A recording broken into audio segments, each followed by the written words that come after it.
warahmatullahi wabarakatuh. Nama saya Sri Handayani. Sebelum memulai pembahasan, semoga kita selalu dilimpahkan kesehatan dan diberikan perlindungan kepada Tuhan Yang Maha Esa. Di sini saya akan menjelaskan apa itu statistik sosial. Menurut saya, statistik sosial adalah suatu teknik yang digunakan untuk mengumpulkan data, menganalisis dan menyimpulkan atau mengadakan penafsiran data yang berbentuk angka. Selanjutnya, saya akan menjelaskan apa itu populasi, pengelompokan populasi, dan sampel.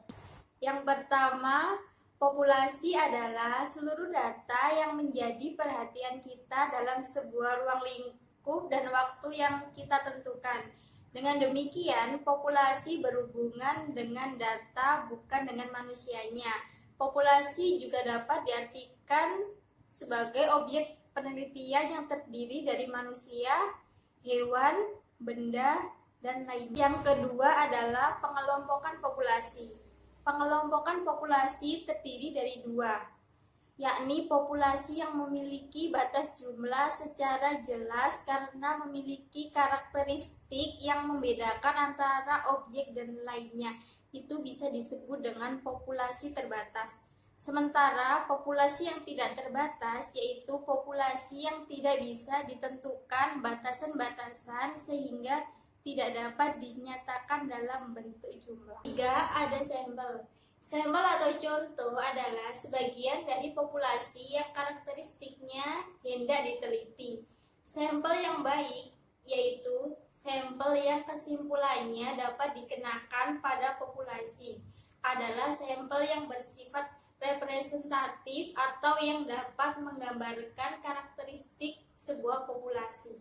Saya akan menjelaskan jenis-jenis data.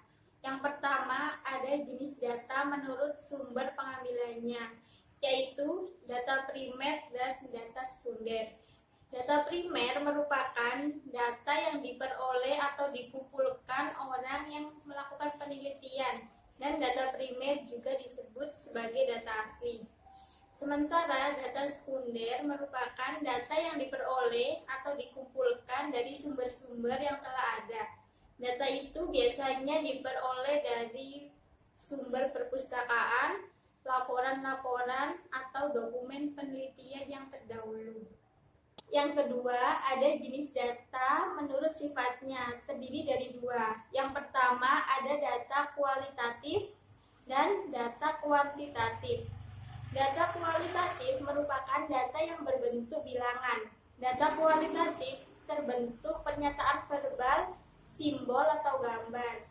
Sebagai contoh yaitu warna, jenis kelamin, status perkawinan, dan lain-lain. Sementara data kuantitatif merupakan data yang berbentuk bilangan atau data kualitatif yang diangkatkan. Sebagai contoh yaitu tinggi, umur, jumlah, skor hasil, belajar, temperatur, dan sejenisnya. Yang ketiga, ada jenis data menurut waktu pengumpulannya. Terbagi menjadi dua. Yang pertama, data time series, dan yang kedua, data cross section. Data time series merupakan data yang terkumpul dari waktu ke waktu untuk memberikan perkembangan suatu kegiatan fenomena. Sebagai contoh yaitu data perkembangan harga 9 macam bahan-bahan pokok selama 10 bulan terakhir yang dikumpulkan setiap bulan. Sementara data cross section merupakan data yang terkumpul pada suatu waktu tertentu untuk memberikan gambaran perkembangan keadaan atau kegiatan pada waktu itu. Sebagai contoh yaitu data sensus penduduk pada tahun 2000, hasil ujian nasional siswa SMA pada tahun 2012, dan lainnya. 4. Jenis data menurut susunannya terdiri dari dua, yaitu data acak atau data tunggal merupakan data yang belum tersusun atau dikelompokkan ke dalam kelas-kelas interval. Contoh, data hasil pengukuran berat badan mahasiswa. Yang kedua, data berkelompok merupakan data yang sudah tersusun atau dikelompokkan ke dalam kelas-kelas interval. Contoh, data nilai mahasiswa dan jumlah mahasiswa. Yang kelima, jenis data menurut skala pengukuran. Dibagi menjadi 3. Yang pertama, data nominal. Data nominal merupakan data yang diberikan pada objek atau kategori yang tidak menggambarkan kedudukan objek atau kategori tersebut terhadap objek atau kategori lainnya.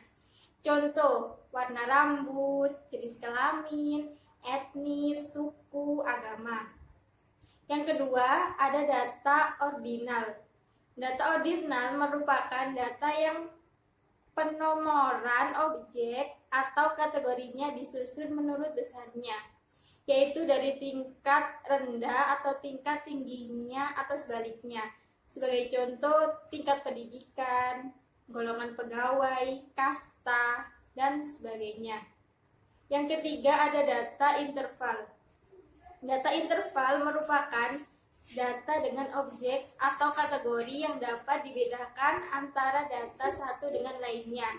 Dapat diurutkan berdasarkan suatu atribut dan memiliki jarak yang memberikan informasi tentang interval antara tiap objek. Sebagai contoh, temperatur, skor IQ, dan lain sebagainya. Selanjutnya, saya akan menjelaskan apa itu konsep variabel dan jenis-jenis variabel. Konsep variabel adalah segala sesuatu yang akan menjadi objek penelitian dalam sebuah penelitian. Sementara jenis-jenis variabel terbagi menjadi 2, yaitu independen dan dependen. Independen variabel mempunyai pengaruh terjadinya perubahan pada variabel lain. Sementara dependen variabel adalah variabel yang keberadaannya menjadi suatu akibat dikarenakan adanya variabel bebas, yaitu atau bisa disebut dengan independen variabel. Yang terakhir, saya akan menjelaskan apa yang dimaksud dengan regresi dan contoh pengaplikasian regresi dalam politik identitas. Menurut saya, analisis regresi merupakan metode yang digunakan dalam mengukur pengaruh variabel yang bebas pada variabel tergantung. Sementara studi kasus yang saya ambil adalah politik identitas terhadap masyarakat. Berarti, variabel politik identitas bisa berpengaruh terhadap variabel perilaku memilih dalam masyarakat. Karena sejatinya politik identitas sebagai variabel dapat berpengaruh besar bagi variabel perilaku memilih. Jadi keduanya saling berkesinambungan. Sekian penjelasan dari saya. Semoga teman-teman bisa memahaminya. Kurang lebihnya saya mohon maaf. Terima kasih. Wassalamualaikum warahmatullahi wabarakatuh.